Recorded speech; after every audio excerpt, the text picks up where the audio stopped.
derivatized an amine to an amine. Okay? I'll talk about that more in just a second. All right?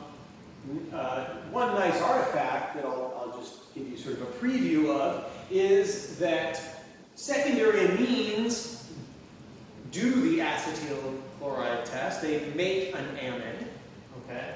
But tertiary amines do not. Okay, so you felt pretty good. You're sure I need an amine. I'd like to know if I have a secondary or a tertiary. It didn't make any bubbles, so I think I have a secondary or tertiary. I'd like to confirm it. Do the acetyl chloride test. If it makes an amide, that's an indication you have a secondary amine. If it makes if it doesn't make an amide, then that's an indication that you have a tertiary. And assuming you're confident of the amine part. Okay. Yeah. Okay. So let's get to it. Sorry, I'm just going to look real quick on my camera, see how much time I have left before it cuts out. Okay, I got 20 minutes.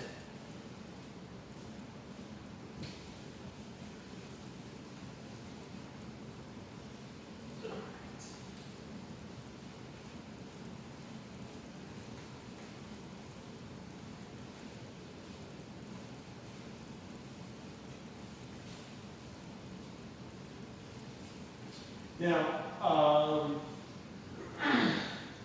I actually have a handout that the primary function of the handout for the acetyl chloride test, it's the acetyl chloride handout, is to show you how to do it in the lab. It's kind of a long process, which of course you guys are not going to get to do, bummer. But at the beginning of that handout, it also tells you the changes, the things you want to look for in the NMR with your product, the things you want to look for to see, was it a positive test or was it a negative test? Did I make an ester? Did I make an amide? Okay, so that's posted. Please look at that, because if you ask me to run an acetyl chloride test, all I'm going to do is send you an NMR of what the result was when your unknown was run through an acetyl chloride test. Okay, and let me know if you have questions about any of that. All right.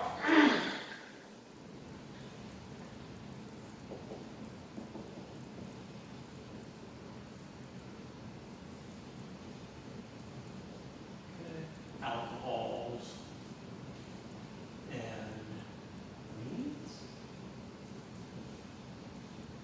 Okay. All right, so let's first do it with an alcohol. All right. If I have an alcohol, and pretty much any alcohol works. Oh, I should say alcohols and phenols. If you think you have a phenol, you should do the acetyl chloride test. So alcohols and phenols. Okay. You can treat it with acetyl chloride. Okay. Acetyl chloride is a member of the acid chloride functional group. Okay. You treat your alcohol, and I meant to say, pretty much any alcohol will do it. Tertiary alcohols can sometimes be a little resistant to doing it. It can take extra time, some heat, and it's simply because of steroids, right? Tertiary alcohol, the carbon that the OH is attached to has 3 groups off, so you have a lot of steric hindrance around the OH. Okay. You use, that's an ethyl group, that's an abbreviation for an ethyl group. Okay. You use something called triethylamine, and then you use something called DMAP. Okay. I'm not going to go into DMAP right now, what the point of DMAP is. But it's a catalyst that helps the reaction go that you need, particularly if you have something like a tertiary alcohol. Okay. All right, and so your product is whatever your R group was, you make an acetyl ester. Okay. Plus hydrochloride. Okay? All right, so what is the mechanism? How does that happen? Acid chlorides are extremely reactive with that carbon. Okay, you've got a lot of electronegative atoms attached to that carbon. All right, so very strong partial positive charge there. Those electrons pick up there. I'm going to go a little bit quickly here, guys, because you guys can pause the video if I get ahead of you. I just don't want my camera to die. Sorry about that, guys. Okay. Oh, I'll charge here. Okay. These electrons will then come down and kick off the chloride.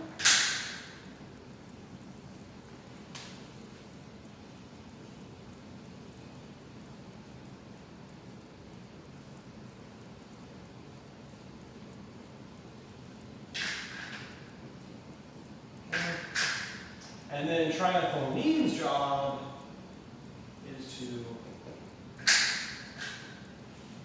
for some reason, kind of call it mop up the protons that are generated by that atom. Okay. And you get your ester. Okay.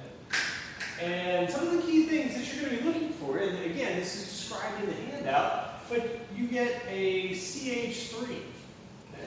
And what in an NMR, what would that CH3 be? Would it be a singlet, a doublet, or a triplet? It would be a singlet because it has no neighboring proton. So you get a singlet. If it's an alpha H, you may or may not remember, they tend to come just a little bit past 2 ppm. Okay? So something you would want to look for in your NMR is a new singlet somewhere just a little bit past 2 ppm.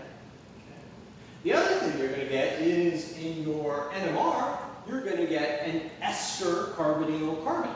Okay, so when you do an acetyl test, I will send you a proton, I will send you a C13 of what we would expect, and you're going to get something sort of in the neighborhood, I forget the exact range, but somewhere in the neighborhood of about 160 ppm for the carbon shift with an ester. Okay, makes sense? All right, guys, turn it on.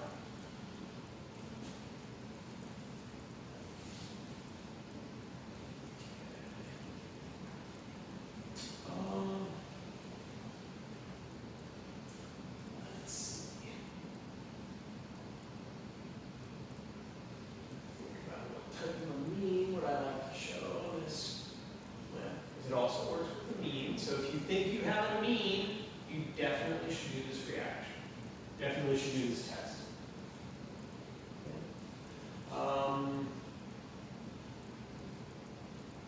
Let's do it with a primary amine. Or let's do it with a secondary amine. Because like I said, it can help you distinguish, do I have a secondary amine or do I have a tertiary amine? Okay. All right, so secondary amine looks like this.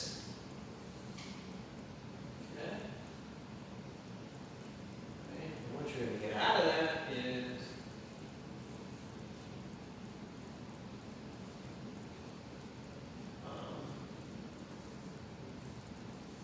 an acetyl amide. And then get the same byproduct. You get the hydrochloride salt of triethylamine. Okay? Those, again, those ETs, that's CH3, CH2. Right? And the mechanism is essentially the same. Okay?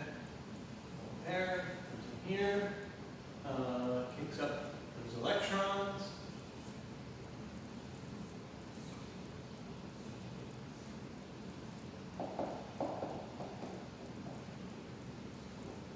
Chloride, there's the CH3.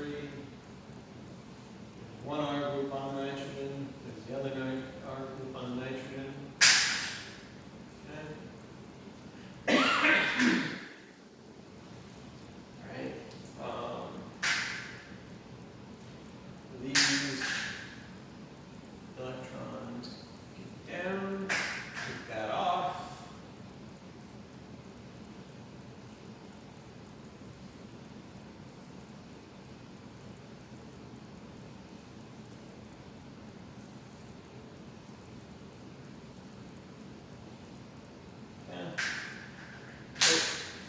on there.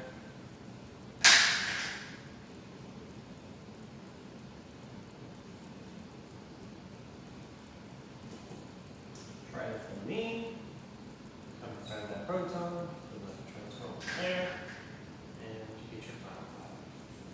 Okay. Tertiary means we will not do this reaction.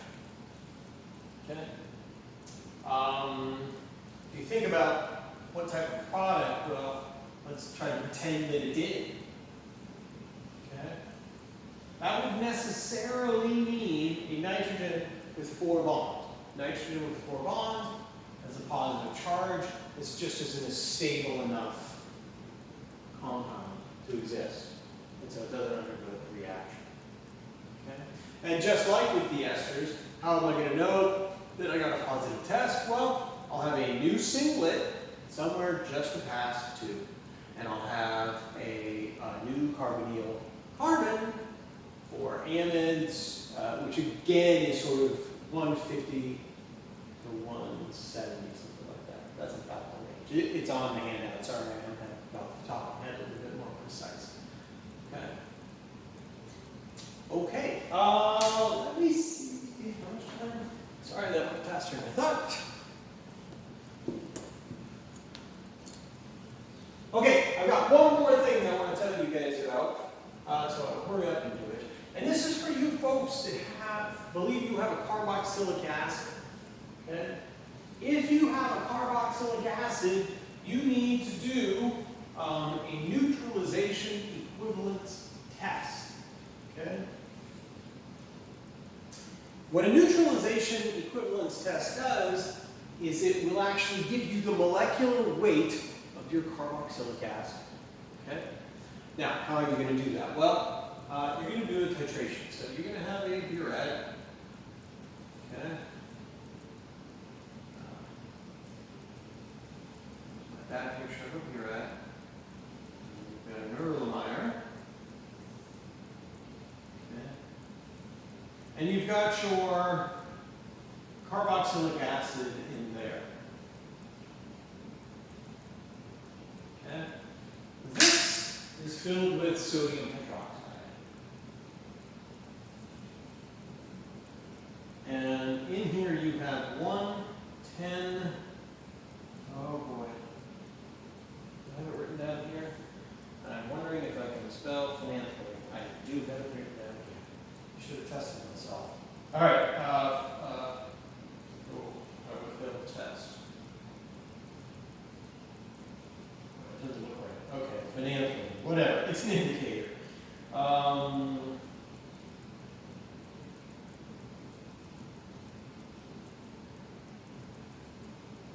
Okay, 110 phenanthroline. 110 phenanthroline is pink in the presence of hydroxide. Okay? So, you have your carboxylic acid in there, all right, and you start adding hydroxide. Okay? Does it turn pink? Maybe for a second, but then it goes away. Why does it go away? There's hydroxide in there. I just put hydroxide in there. Well, you did this in Gen Chem, actually. But if you have, if you have a carboxylic acid, and you add hydroxide, okay, you deprotonate the carboxylic acid, and you create water. And there's no more hydroxide left. Okay? So no pink. Okay? Right up to the very second, it's a very powerful indicator, so it doesn't take much hydroxide to do it. Right up to the very second that all the acid is consumed. Okay? Now, this is 0.100 molar sodium hydroxide. Okay? So if we, let's remind ourselves of what we want. We want the molecular weight, okay, of the carboxylic acid, my unknown carboxylic acid. Okay? What's molecular weight? Molecular weight is grams per mole. Okay? By the way, yeah, I don't know if it's helpful, but don't forget that it's also milligrams per millimole. Okay? Doesn't really matter, however you want to do it. Okay, so, how am I going to know the mass? Well, I'm going to go to the balance and I'm going to weigh my acid on the balance. And I'm going to use somewhere around 0.2. Okay? So all I need to know is the millimole. Right? If you do the neutralization equivalent test, I'll tell you exactly what this is. That's always the goal. We never did exactly the goal, but we want to write down, as always, what exactly did we use. So then we need to know the moles of carboxylic acid. Well, I know the moles of carboxylic acid because I know the moles of hydroxide it took to kill it. All right? It's a 1-to-1 reaction. So if I know the number of moles of hydroxide, I know the number of moles of carboxylic acid that were in my beryllium-ion flask. How do I know the number of moles of hydroxide? I know the molarity. Okay, so moles of hydroxide, that's simply going to be the volume of hydroxide. Okay. And you want to be consistent if you're doing it in liters or milliliters. Let's just do it in liters to keep everything nice and clean for you. And 0.100 molar. Okay? That will kick out the moles of hydroxide. Okay? If I email you, or if you have to do the test and I email you the response, I'm going to tell you how many grams, but I'll tell you how many milliliters here. So you're going to need to convert milliliters into liters. Plug it into that, that'll be your answer. All right, guys, that's it as far as I can think of. Hang in there. You're doing a great job. I know it's hard. We're going to get through this, okay? Please email me any questions you have. I'm also, sometime, maybe towards this upcoming Friday, I'd like to start doing video conferencing with people, see what they're thinking. Okay? All right, guys, take care.